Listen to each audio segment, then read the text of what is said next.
think it's a good coincidence that I just speak after Will, because what I'm going to present is a specific kind of project we are doing with our project since 2003, and these are entrepreneurship courses. And what I'm going to present is our learnings in how we blend, shape, modify our courses, and came up with some sort of requirements for the future. Just for you, you wanted to know where I'm coming from. That's Ulm in Germany, a pretty small town, 100,000 inhabitants, rather old. And from this place, I commute to Munich, to the Munich University of Applied Sciences. We have about 15 to 20,000 students. And at that institution, I'm a professor for information systems and management. By training, I'm a mathematician, and I mostly deliver courses, or I deliver quite a bit of courses for master students in this degree program. And that's what I would like to share with you. In that program, I teach entrepreneurship and service development. And basically, the task of the students is to come up with a bright idea and then to develop a business model out of this bright idea. And these are information systems and management students, though they also have to build the system. This building the system has the big advantage that the idea becomes much more concrete and bloomy, and we break it down into a couple of milestones. So first thing is a huge brainstorming sessions. This brainstorming session is used to assign the teams, because we believe that the students have to stand behind their ideas. And for this brainstorming session and for the team assignment, we even leave the room during class in order that they do their own setup. Then we break it down in 4 milestones. At the end, we have a fair. Oh, no, we don't have a fair. We have a frozen machine.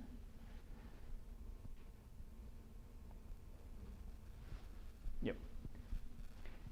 At the end, we have a fair where the students present what they have achieved within 1 semester. For this final presentation, we invite representatives from industry, and we also encourage the students to make a booth at the end of the room to show whatever they have delivered. The difference is that during the semester, the students have developed so rich material that squeezing it down into 5 or 10 minutes, it's for them the challenge. It's not the challenge to make the presentation, but to bring it together. And we give some guidance how to do it. Let's say how to analyze them competitors and the objectives and these kind of things, let's say with a blue ocean diagram or whatsoever. So we give them a methodological advice. That's the approach. I delivered that course at the University of Lethbridge in Canada twice. I also delivered it at Cal Poly in San Luis Obispo, a couple of things. And what I'm going to present is just coming in from those different courses. Maybe just one example what could come out. We asked the students to come up with own ideas, or we bring some industry representative in and he or she explains a problem. This colon cancer app was brought in from the University of Ulm, from the medical department, saying, well, we have a problem. The problem is, if we do an examination and the examination of the coloscopy goes wrong, maybe, or mostly just because the site is not good, the colon was not clean enough, then you have to do the examination again. Doing the examination again is not very much liked by the patient. And it's also not liked, at least in Germany, by the hospital, because they will only get payment for the first examination. So this re-examination, that's what they do not like. Students came up with an app, which is more or less an alarm clock. saying, drink, take the drug, and so on. Unsuccessful example, because the students got an award, presented their idea, their concept to the German Society Against Colon Cancer. They won an award, and then they sold their concept to movie prep.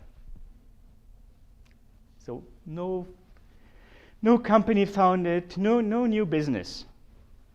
Second example is from 2011, so it's rather old. The students came up with the idea, it would be nice if the car is in a troubling situation, that the car could tell me, am I allowed to go on reduced speed? Do I have to stop immediately, or can I go to the next dealer to do some repairment? We did the same thing. At the final fair, BMW hired 5 team members. But with regard to entrepreneurship, we want the students to think of a new business, something like that, unsuccessful examples. When we reflect on the different courses, we are analyzing the different business models the students developed and tried of, are those concepts real? Are they usable and so on? We also reflected on, what about all these textbooks that are available? Why do we teach and ignore textbooks, at least in our setting? They do not fit to what we are going to do. And in teaching entrepreneurship, you have a huge problem. You force students who have a mindset of never becoming an entrepreneur, who never have the idea of starting a business, to take part in an exercise which is only based on starting a business. So that's the problem. And last thing is, how can we make sure that the students really reflect on what they have learned? These are the 4 topics I would like to address. So the first question is, what about the ideas the students developed? And what we did, basically, we came up with a matrix. And this matrix has 2 dimensions. So we selected all the business cases and said, did the students come up with an idea that they need a strategic partner? And we also analyzed the students, do they have a kind of a systematic approach, building a kind of a platform? And when we were discussing this matrix, we said it's not a good thing, because coming up with a kind of a systematic approach without partners or without strategic partners would never ever work. But when we look into the data, only a very limited of business ideas had a strategic impact. When we looked on a kind of systemic kind of thing, we also more or less recognized the students are just focusing on products and services, which is pretty clear for them. They know what to do without. And in those areas where we did not expect anybody, we still found 15% doing systemic business plans, but don't think of partners. And the question is, what did we meant wrong during the coaching process? The teaching process was not what you said, also kind of blended approach. So every 4 weeks we have 1 session. During that, we have consultation meetings with each team, about 1 hour per week, sometimes split up in 2 times 30 minutes or 45 minutes, and then the students come back. At the end of those 4 weeks period, they make their milestone presentation, and they see also the milestones of the others, and we give input for the next phase.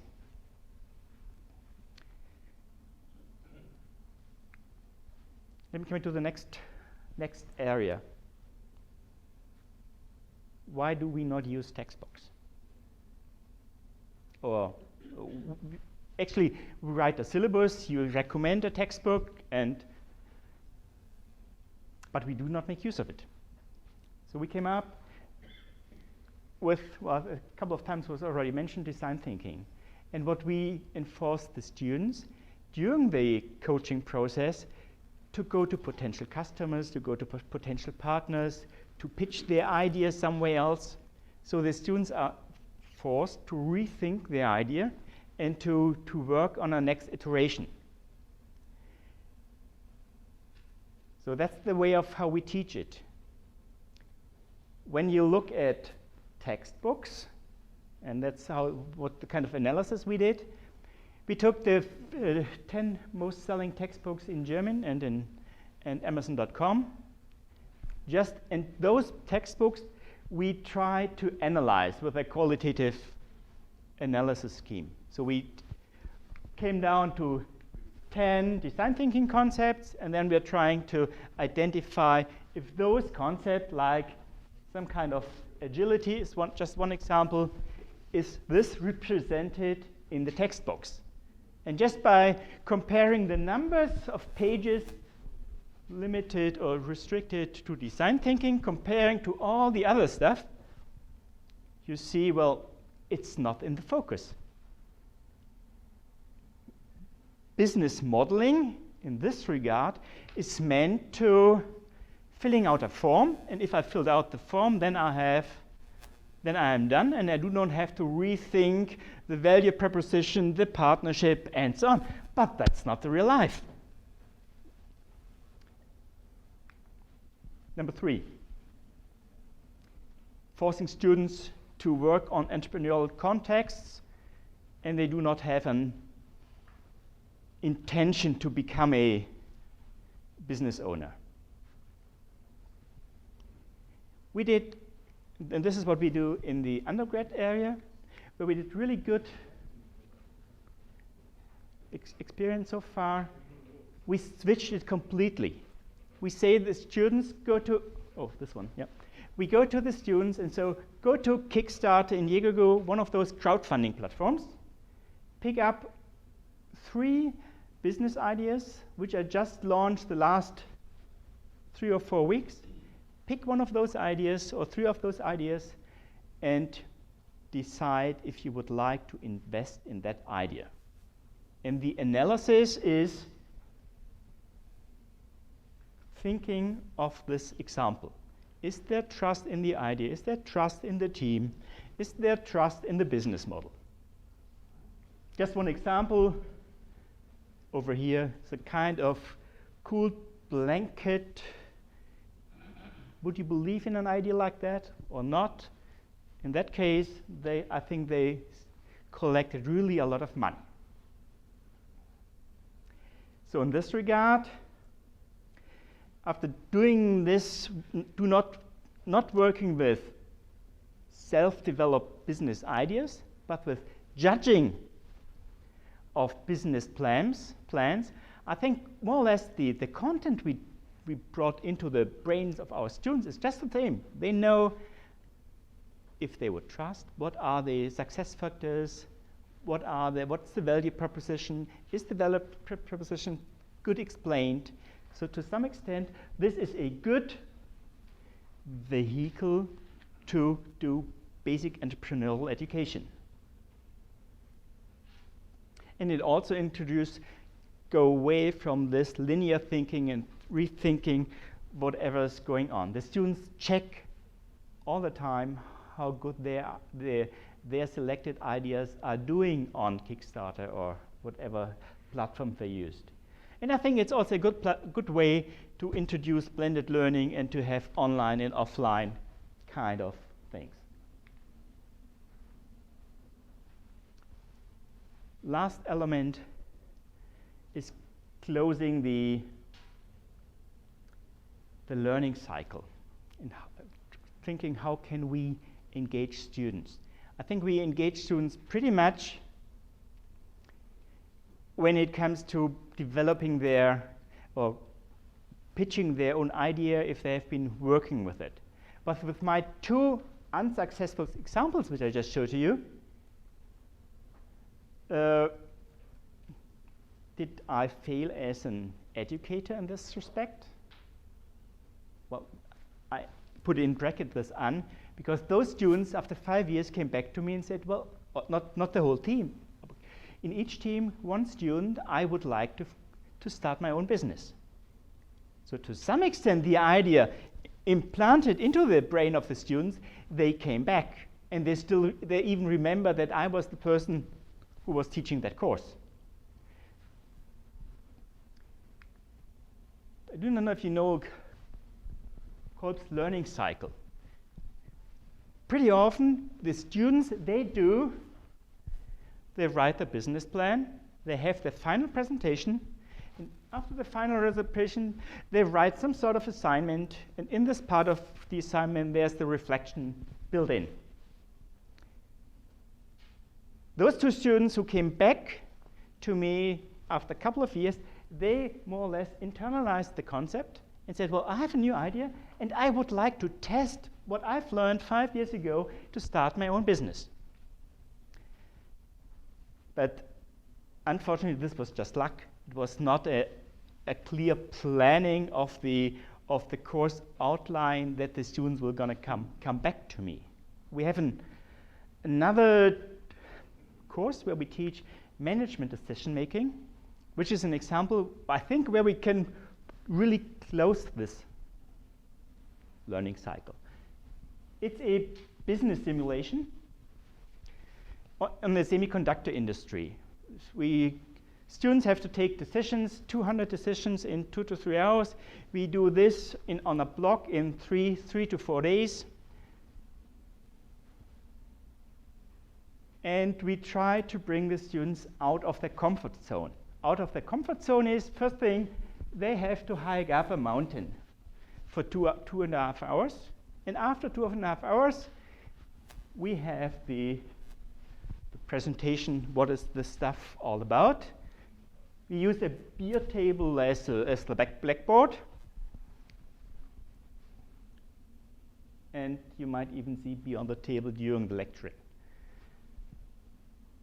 And so the environment for the student is different. The student cannot escape.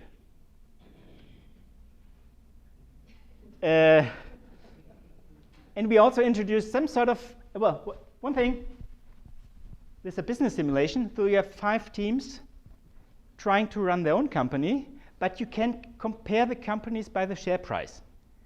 So even if we tell the student 1,000 times, it's not about how to win a business simulation, there is competition among the students. The team are self-organized, and in order to bring in this a kind of a new concept, we compare management decision making with alpine decision making. Alpine decision making, if you want to go down as a team over this cliff, and there might be one student who fears the height, there might be one student who has an injury, but who would nevertheless would like to go down this flying fox. And the students have to decide who's the student goes first, who's the student who goes last, how to come over with this. And this decision making in the alpine context, which is which has more direct impact for a wrong decision, helps the students really in reflecting on the management decision making process. And now that's where we still struggle and fight. The question is, how can we put this, which works in management decision, to entrepreneurial education? And there we haven't found a solution yet.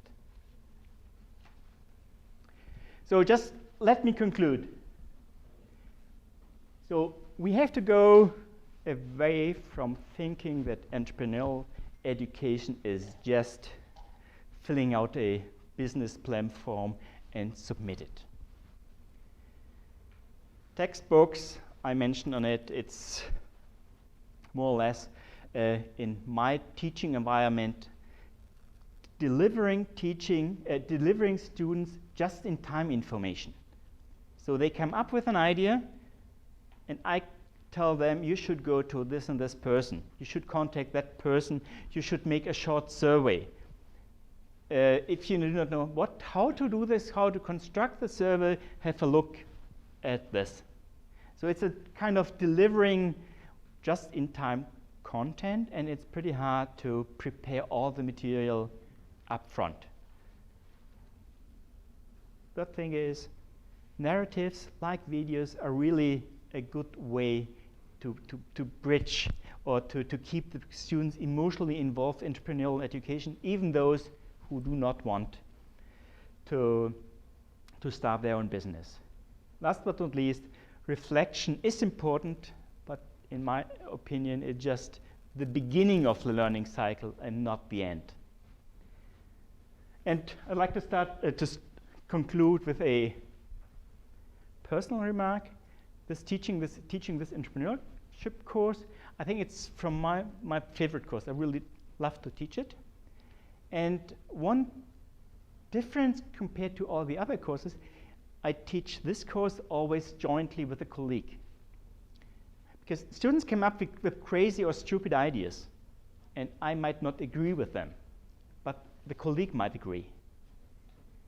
And also getting the input from two different perspectives is, I would say, really helpful for the students. And to some extent, it's also relaxing if the colleague takes over. Thank you.